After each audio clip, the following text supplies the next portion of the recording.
हमारे YouTube channel में आप लोग का स्वागत है। आज हम लोग पढ़ेंगे सेल स्ट्रक्चर ऑफ प्रोकैरियोट्स। ये 11 स्टैंडर्ड 11 का चैप्टर 8 है। 8/11 आपका जो है उसमें सेल स्ट्रक्चर एंड फंक्शन। ये हम लोग देखें दोनों तरह के सेल हैं इसमें। इधर प्लांट, इस लाइन के उधर प्लांट है और इधर एनिमल है। दोनों में हम लोग साथ साथ डिफरेंस भी देखते जाएंगे। देखिए न्यूक्लियस दोनों में है, न्यूक्लियस वहाँ भी है, यहाँ भी है। न्यूक्लियस के अंदर न्यूक्लियोलस इसमें भी है, दोनों में है। उसके बाद न्यूक्लियस से सटा हुआ ये होता है एंडोप्लाज्मिक रेटिकुलम, रफ है क्योंकि इसके ऊपर राइबोसोम है, ये इसमें यहाँ भी है। उसके बाद राइबोसोम्स जो हैं वो दोनों में है, प्लांट सेल में भी और एनिमल सेल में भी। उसके बाद स्मूथ एंडोप्लाज्मिक रेटिकुलम, ये भी दोनों में है। उसके बाद देखिए पैरोक्सिसोम, ये भी दोनों में है। और लाइसोसोम, ये भी दोनों तरह के सेल में होंगे। ये जो हम लोग eukaryotic plant and animal cell पढ़ रहे हैं। इसके बाद देखिए माइटोकॉन्ड्रिया का भी दोनों में सेम है। गोल्जाई एपरेटस, ये जो है जिसका एक यूनिट को सिस्टर्नी बोला जाता है, ये जो एक सिंगल है वो भी दोनों में है इसी तरह।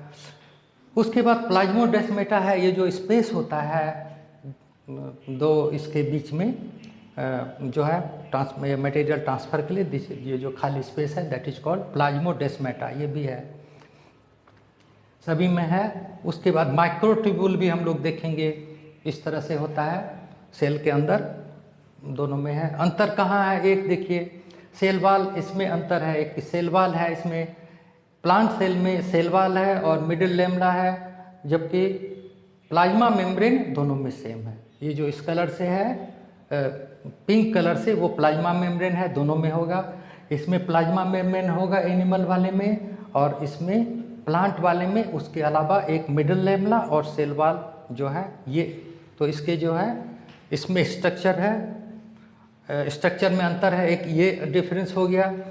दूसरा क्या डिफरेंस है ये देखिए, यहाँ पर क्लोरोप्लास्ट जो है वो इसमें नहीं होगा, प्लांट एनिमल वाले में नहीं होगा। और उसके बाद जो है एक चीज़ और है, वैक्यूल जो है इतना बड़ा आप देख रहे हैं वैक्यूल, ये भी सिर्फ प्लांट सेल में ही होगा, एनिमल में नहीं होगा। और इधर एक डिफरेंस क्या है, यहाँ पर देखिए सेंट्रोसोम जो सिर्फ एनिमल सेल में होगा, प्लांट में नहीं होगा। और एक माइक्रोबियल ये देख रहे हैं इस तरह का स्ट्रक्चर, ये एनिमल सेल में ही होगा, प्लांट में नहीं होगा। तो इसमें क्लियर कट जो है डिवीजन, क्या क्या डिफरेंस है ये क्लियर कट आ गया। जो है प्लांट सेल में क्लोरोप्लास्ट होगा, वैक्यूल होगा, और जो सेल मेम्ब्रेन है बाहर उसमें अंतर आएगा इसका जो है। और जो एनिमल सेल है इसमें सेंट्रोसोम होगा, जिसके जो है वो स्ट्रक्चर उसको सेंट्रियोल बोलते हैं, एक सेंट्रोसोम हो गया। और सेल वाल में अंतर हुआ, और जो सेल वाल नहीं होगा, और ये माइक्रोबियली जो है ये चीज़, ये तीन डिफरेंस हो गया। अब हम लोग सबके बारे में थोड़ा थोड़ा जो स्ट्रक्चर है इसके बारे में थोड़ा डिटेल में पढ़ेंगे।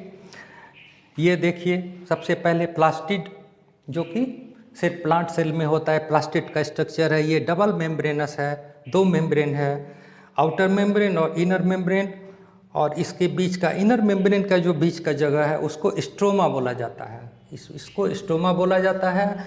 और इसी में आपको इसका सेपरेट डीएनए है, राइबोसोम है, and enzyme for protein and carbohydrate synthesis यहाँ इसके अंदर है, ये स्ट्रोमा के अंदर है।